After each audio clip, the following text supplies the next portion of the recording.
Pada kesempatan kali ini kami akan membahas mengenai sejarah Perang Ankara. Masuknya Timurid ke Anatolia pada awal abad ke-15 memulai babak akhir dalam konflik melawan Ottoman. Pertempuran skala besar yang melibatkan banyak suku bangsa terjadi di dataran kota Ankara. Pertempuran ini merupakan salah satu yang terbesar dalam sejarah dunia lama. Begitu luar biasanya jumlah pasukan yang ikut serta sehingga saksi mata Eropa sampai takabur menyebutkan Ottoman membawa 1,4 juta pasukan dan Timurid dengan 1,6 juta pasukan. Sejarawan kuno menulis jumlah kedua pasukan di kisaran 400 dan 800 ribu jiwa. Sedangkan keterangan sejarawan abad berikutnya mengisahkan jumlah yang lebih kecil, masuk akal, dan juga lebih mendekati alias hampir seimbang. Sejarawan modern berdasarkan dari pertimbangan data populasi kota-kota dan suku-suku yang terlibat menilai angka yang paling realistis adalah 85, 100 ribu di pihak Ottoman dan 120, 160 ribu di pihak Timurid. Terlihat kecil. Jangan salah, Romawi di Perang Punik mungkin disebutkan 700 ribu jiwa tetapi perang nyatanya terjadi dalam periode 18 tahun. Terbagi dalam banyak pertempuran besar, kecil sehingga terdapat double counting, triple atau lebih mengingat prajurit yang selamat kembali dihitung. Perang terbesar dalam Perang Punik yakni pertempuran Zama antara Scipio Africanus dan Hannibal Barca hanya berlangsung antara 30-40 ribu jiwa sudah dengan sekutunya. Bandingkan dengan pasukan Ottoman dan Timurid di Ankara yang jumlah totalnya hampir menyentuh 300 ribu jiwa. 4 kali lipat lebih besar daripada pertempuran Zama yang menjadi puncak dalam Perang Punik. Bahkan 6 kali lipat lebih besar daripada pertempuran Hattin yang menjadi puncak dalam Perang Salib antara Saladin melawan Crusader Eropa. Dalam hal jumlah, Perang Ankara membuat perang 100 tahun antara Prancis dan Inggris sekalipun terlihat mungil. Dan tidak seperti konflik besar lainnya yang memakan waktu bertahun-tahun, Perang Ottoman dan Timurid diselesaikan hanya dalam satu pertempuran. Kedua kerajaan mengetahui siapa lawan yang dihadapi dan beratnya pertempuran yang akan terjadi sehingga keduanya sejak awal sudah habis-habisan. Semua kekuatan yang bisa mereka kumpulkan ditumpahkan semua ke dalam satu pertempuran hidup mati yang jarang disaksikan dunia. Sedari awal kedua penguasa memperlihatkan kalibernya sebagai ahli militer kelas wahid. Timur sebagai yang lebih senior dalam urusan perang memperlihatkan pengalamannya dengan strategi yang tajam serta penuh muslihat. Setelah perang dibuka dengan pasukannya merebut kota Sivas, ia segera bergerak lagi ke utara untuk mengepung kota-kota Ottoman lainnya. Di sana Timur dengan sengaja menunggu kedatangan lawannya. Mendengar pasukan Timur berada di kota-kota sebelah utara dari Sivas, Sultan Bayezid Ottoman melihat sebuah peluang emas. Di daerah tersebut terdapat banyak hutan dan pegunungan yang sangat menguntungkan infanteri Janisarius miliknya.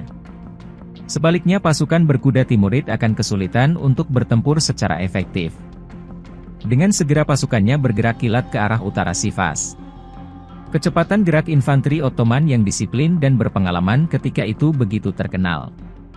Kabar bahwa Ottoman keluar dari Ankara dan hampir tiba di dekat Sivas membuat Timur menggerakkan pasukannya melambung ke selatan. Siang malam pasukannya bergerak mengikuti sungai ke arah Kayseri lalu bersembunyi, menunggu sekaligus istirahat dan membiarkan kuda-kuda mereka merumput. Akibatnya pasukan Ottoman tidak menemukan siapapun di sekitar Sivas. Timurid lenyap dan banyak yang menduga Timur menghindar dari konfrontasi. Tiba-tiba pihak Ottoman mendengar kalau Timur sudah muncul kembali di selatan dan mengarah ke Ankara. Bayezid terkejut tetapi tidak gentar dan segera mengerahkan pasukannya kembali ke Ankara. Disiplin infanterinya diuji dengan forced march 2 kali berturut-turut. Dalam perjalanan pulang pasukan pendahulu menemukan hal yang kurang ajar. Pasukan Timurid ternyata menggunakan perkemahan dan sumur yang Ottoman buat ketika melintas beberapa hari yang lalu. Tidak hanya menggunakan tetapi juga merusak perkemahan tersebut beserta dengan sumber mata airnya. Pasukan Ottoman harus bekerja ekstra untuk memperbaiki dan mencari sumber mata air baru padahal mereka diburu waktu. Walau didera kesulitan pasukan Sang Sultan berhasil mencapai Ankara dalam waktu singkat. Hanya saja infanteri mereka kelelahan setelah total 8 hari forced march puluhan km per hari sejak awal perang. Kecepatan mereka bukan tanpa hasil, Ottoman tiba dan menemukan pembangunan pertahanan lini belakang Timurid belum selesai. Melihat hal ini beberapa jenderalnya meminta izin untuk menyerang tetapi Bayezid sadar kalau pasukannya terlalu lelah. Ia juga menilai bahwa pertahanan Timurid walaupun sekedar tanah yang ditinggikan dan hanya diperkuat dengan pagar kayu tetaplah sebuah pertahanan yang efektif sehingga tidak bisa diserang dengan gegabah. Mendengar ini para jenderalnya memberikan saran untuk membuat beberapa lapis pertahanan serupa sehingga ketika Timurid menyerang mereka bisa bertempur lalu mundur secara teratur ke arah pegunungan. Diharapkan kavaleri Timurid terpancing ke medan yang sulit sehingga bisa dipaksa melambat dan dihancurkan sedikit demi sedikit. Bayezid menolak saran ini, memilih opsi yang lebih agresif yakni pertempuran terbuka. Ottoman bermalam tanpa usaha perang dan mengistirahatkan pasukannya selagi Timurid membenahi pertahanan mereka. Posisi pertahanan pasukan Timur sendiri cukup lumayan dan ditunjang dengan ketersediaan sumber air yang cukup. Pagi hari 28 Juli 1402 setelah istirahat semalaman pasukan Ottoman menyiapkan barisan tempur. Pagi itu Timur sudah menyiapkan kejutan untuk mereka.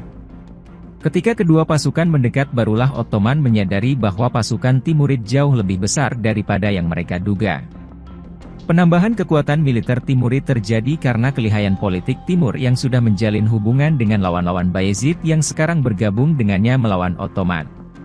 Sebelumnya semua pihak menganggap kalau Ottoman memiliki pasukan yang lebih besar dengan komposisi mayoritas infanteri, sedangkan Timur berjumlah lebih kecil tetapi berkuda. Ternyata Timur sekarang lebih superior dalam hal jumlah maupun kepemilikan pasukan berkuda. Lokasi yang dipilih pun sudah tepat dan cocok bagi jenis pertempuran yang ia inginkan. Jumlah dan keberagaman pasukan Timurid mengagumkan siapapun yang melihatnya. Kavaleri Mongol dari Chagatai, kavaleri ringan dan berat dari Persia, kesukuan Turkic Tatars, juga Knight George yang diperkuat dengan sejumlah infanteri Anatolia dan kontingen gajah perang India. Keberagaman suku bangsa yang digelar oleh kedua belah pihak yang bertikai membuat seakan-akan pasukan dari seluruh dunia tumpah di Anakara dalam satu peperangan besar. Barisan sebelah kiri Timurid dipimpin oleh Shahrukh, sebelah kanan dipimpin oleh Miranshah. Keduanya adalah putra dari Timur, sedangkan pada pasukan tengah yang terbesar dipimpin oleh putra mahkota yakni Muhammad Sultan. Timur sendiri membawahi pasukan cadangan untuk membantu apabila ada anak cucunya yang kesulitan. Menghadapi ini Bayezid tidak tergesa-gesa, ia dengan percaya diri memulai pertempuran sekitar pukul 10 siang. Waktu yang ideal, bukan pemilihan waktu pihak yang putus asa, atau mencoba peruntungan dengan cara-cara lain. Strategi Ottoman adalah dengan melebarkan formasi infanteri mereka lebih lebar dari lawannya. Gerakannya bertujuan untuk meredam, menangkap serta menjepit ruang gerak pasukan berkuda Timurid. Pada sisi kiri, sayap kanan Ottoman, terdapat gabungan pasukan berkuda ringan kesukuan Turkic Tatars, campuran infanteri kesukuan Se-Anatolia dan diperkuat dengan kontingen kavaleri Kipchaks. Sisi ini di bawah kendali Sulaiman Çelebi, salah satu putra Bayezid. Sisi kanan, sayap kiri, Ottoman terdiri dari pasukan gabungan yang dipimpin oleh Stefan Lazarevic, ipar sang sultan. Ia membawahi kontingen besar kesatria berbaju besi asal Serbia berupa infanteri berat dan kavaleri berat. Pasukannya diperkuat dengan sejumlah besar barisan infanteri dan kavaleri kesukuan Turkic. Sedangkan di tengah terdapat Sultan Bayezid bersama beberapa anaknya membawahi pasukan Janissaries yang berseragam khas beserta infanteri gabungan lainnya. Di belakang mereka bertindak sebagai cadangan ditaruh pasukan kavaleri berat Sipah yang terkenal. Mereka adalah senjata pemukul terkuat yang dimiliki oleh pasukan Ottoman. Ottoman memulai penyerangan dari kedua sayap menyerbu kedua sisi pasukan Timurid. Pertempuran hebat segera terjadi. Di sisi kiri, sayap kanan Ottoman, berjalan sengit di mana pasukan gabungan kesukuan mereka dipukul mundur oleh kavaleri panahan Timurid yang lebih unggul karena dukungan dari kavaleri Mongol dan Asia Tengah. Sebaliknya di sisi kanan perang berjalan dengan baik bagi Ottoman di mana serangan kavaleri kesatria Serbia berhasil mendobrak kavaleri Timurid. Armor hitam yang kesatria Serbia gunakan tahan terhadap panah sehingga kavaleri berat mereka pada satu kesempatan bisa menyerbu masuk ke dalam barisan Timurid. Namun melihat salah satu sayapnya maju terlalu jauh sehingga risiko terpisah dari induk pasukan, Bayezid memerintahkan mereka untuk mundur. Stefan membawa pasukannya mundur walaupun korban berjatuhan karena tanpa henti diserang oleh lawan. Pertempuran berjalan dengan sengit khususnya pada jam pertama pertempuran yang memakan korban puluhan ribu prajurit dari kedua pihak. Secara bergelombang tiap grup pasukan maju satu demi satu menggantikan sekutunya yang kelelahan. Baik Ottoman maupun Timurid masih terlihat imbang walau pertempuran sudah berlangsung hampir 2 jam. Lewat tengah hari perubahan besar pertama terjadi, Timur memberikan kejutan yang kedua. Di tengah pertempuran, ia mengalihkan arus sungai yang mengalir ke utara, arah Ottoman. Sudah beberapa lama ia menyiapkan sebuah bendungan tetapi sengaja memilih waktu yang tepat. Pasukan Ottoman sangat terkejut ketika mendapati sungai di tempat mereka perlahan mengering sampai habis. Moral mereka terganggu karena didera ketiadaan air minum di tengah kelelahan perang, terik matahari musim panas dan debu dari pergerakan kavaleri. Belum lagi kenyataan bahwa sumber mata air lainnya di area sekitar sudah dirusak oleh lawan. Satu-satunya anak sungai lainnya ada di belakang barisan Timurid, sedangkan sungai lainnya terletak jauh di sebelah barat melewati pegunungan. Pada saat itu, sisi kiri, sayap kanan, Ottoman mendadak berantakan. Ini adalah kejutan terakhir dari Timur. Ternyata pihaknya sudah berhubungan erat dengan suku-suku Tatars di pihak Ottoman. Agen-agennya yang sudah ditanam dari jauh-jauh hari berhasil memutar loyalitas mereka. Bagi pasukan Tatars, perang berjalan buruk sedari awal. Sekarang mereka dilanda kehausan sedangkan pasukan Timur tampak tidak terkalahkan, apalagi ada gajah perang yang membuat mereka takut. Dalam situasi demikian suku Turki dari Karaman, Aydin, dan Menteşe yang melihat panji-panji tuannya berkibar di antara pasukan Timurid seketika berkhianat dan melawan Ottoman mantan sekutunya sendiri. Pengkhianatan mereka membuat sayap kanan Ottoman yang sudah tertekan oleh keunggulan serangan Timurid tidak sanggup bertahan lebih lama lalu pelarian massal mulai terjadi. Tetapi pada sisi tengah ceritanya berbeda. Ketika melihat pelarian Ottoman di sisi kiri, kavaleri Timurid di tengah melakukan penyerbuan besar. Infanteri gabungan dan Janissaries membuktikan nama besarnya dengan aksi panahan. Dari posisi berdiri atau stasioner dengan akurat mereka berduel dengan pasukan berkuda panahan lawannya. Kavaleri tengah Timurid menderita korban berat, gagal menjebol masuk dan dipukul mundur. Perang di sisi kanan juga terus membuahkan hasil bagi Ottoman di mana sekali lagi Stefan sukses menjebol pasukan Timurid. Kembali ia mundur sebelum menerobos terlalu jauh karena tingginya komposisi barisan berkuda lawan yang membuat pertempuran berjalan agak aneh bagi mereka. Lebih mirip dogfight daripada penyerbuan tradisional ke barisan infanteri lawan seperti umumnya terjadi. Pada sisi kiri, kavaleri berat Sipahis dikeluarkan untuk menstabilkan sayap kanan Ottoman. Dengan segera berhasil membalas kavaleri Timurid dan menyelamatkan sekutunya yang tersisa dari kehancuran. Namun hal tersebut membuat Bayezid sudah mengeluarkan semua kartunya. Ternyata Timur sudah menunggu saat seperti ini dan merasa sudah tiba waktunya untuk acara utama. Timur memerintahkan pasukan elit Samarkand dan rombongan gajah perang turun ke gelanggang pertempuran. Dipimpin oleh putra mahkota, mereka menyerbu barisan tengah Ottoman yang sudah dilanda keletihan dan kehausan. Bersamaan dengan kontingen penyerbuan sebelumnya serangan mereka berubah menjadi serangan total. Segenap pasukan Timurid di tengah berkomitmen untuk merebut posisi Ottoman mati-matian. Menghadapi serangan gencar lawannya yang masih segar, bahkan infanteri gabungan Anatolia yang berintikan pasukan Janissaries tidak mampu bertahan lama. Barisan tengah Ottoman hancur setelah gagah bertahan sampai saat-saat terakhir, mereka lenyap ditelan kavaleri elit Timurid yang melanda seluruh bagian. Bayezid mundur ke arah pegunungan bersama beberapa ratus Janissaries. Ia masih memiliki kontingen kavaleri berat Sipahis dan Serbia yang terus bertahan pada sebuah bukit. Sebelumnya Stefan sudah memohon kepada Bayezid untuk kabur bersamanya. Setidaknya 2 kali ia mencoba meyakinkan Sultan setelah melihat sebagian pasukan kesukuan berkhianat. Tiap kali ia membuktikan kemampuan pasukannya dengan menerobos pasukan Timurid lalu kembali. Tetapi Bayezid menolak walaupun pasukannya semakin didera kelelahan dan kehausan.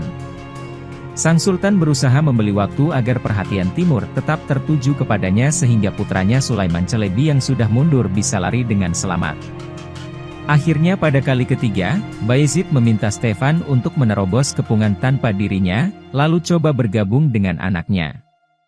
Ia juga menitipkan rombongan pembawa harta kesultanan untuk diselamatkan. Maksudnya adalah untuk membuat perhatian pasukan Timurid terpecah antara kontingen Stefan bersama rombongan harta kesultanan dan diri sang sultan. Bayezid sendiri bersama beberapa Janisarias dan Sipahis melarikan diri ke rute pegunungan karena pertahanan mereka sudah berada di titik penghabisan. Setidaknya usaha pertahanan terakhir mereka bisa bertahan hingga sore hari. Kans mereka melarikan diri semakin membesar seiringan dengan terbenamnya matahari. Tetapi menjelang gelap di tengah rute pegunungan rombongan mereka disergap oleh pasukan Timurid yang sudah berkeliaran di pegunungan. Bayezid terjatuh ketika kuda miliknya terluka dan ia pun tertangkap hidup-hidup bersama dengan seorang putranya dan beberapa pengawal yang tersisa. Perang Anakara berakhir sudah setelah berjalan selama 7 jam untuk kemenangan mutlak Timurid. Sultan Bayezid tertangkap dan separuh pasukannya hancur. Hanya sebagian kecil bersama dengan salah satu putranya dan kontingen pasukan Serbia yang berhasil melarikan diri. Sedangkan pasukan kesukuan Turkik Tatar sebagian memang sudah berkhianat dan terus memihak Timurid, sebagian lainnya yang tersisa kemudian ikut menyerah. Di Ankara Korps Gajah India yang dahulu di Delhi dikalahkan dengan telak oleh Timurid ternyata menyumbang peranan yang besar. Dengan penggunaan yang lebih terencana dan tidak gegabah potensinya dapat dimaksimalkan. Gajah perang bisa menjadi tembok penghalang ataupun pendobrak yang fleksibel, menakutkan bagi infanteri ataupun pasukan berkuda lawan. Kemenangan ini sendiri juga dibayar mahal oleh Timur, putra mahkota Muhammad Sultan yang merupakan cucu kesayangannya terluka ketika pasukannya dengan berani merangsek masuk ke dalam barisan Bayezid. Beberapa hari setelah kemenangan besarnya di mana ia berhasil mengalahkan dan menangkap pemimpin lawan, putra mahkota Timurid akhirnya meninggal karena luka-lukanya. Soal kemampuan militer, Timur sejajar dengan penguasa besar seperti Alekali Ander dan Genghis Khan. Tetapi Timur seperti Saladin pada awalnya kurang begitu dikenal. Kedua tokoh tersebut justru lebih dikenal di Eropa atau budaya Barat baru kemudian popularitasnya terbawa kembali ke daerah asalnya. Uzbekistan yang memiliki kota Samarkand baru menggali sejarah Timurid setelah era kejatuhan Soviet sebagai bagian dari pencarian jati diri bangsa. Adapun sebab utama dari kurang dikenalnya mereka adalah karena urusan suku. Saladin berasal dari suku Kurdi sedangkan Timur berasal dari keturunan Mongol. Hal tersebut membuat mereka tidak populer bagi peradaban Arab. Keberhasilan Saladin dan kejayaan Timur yang bukan sosok asli Arab membuat mereka minder.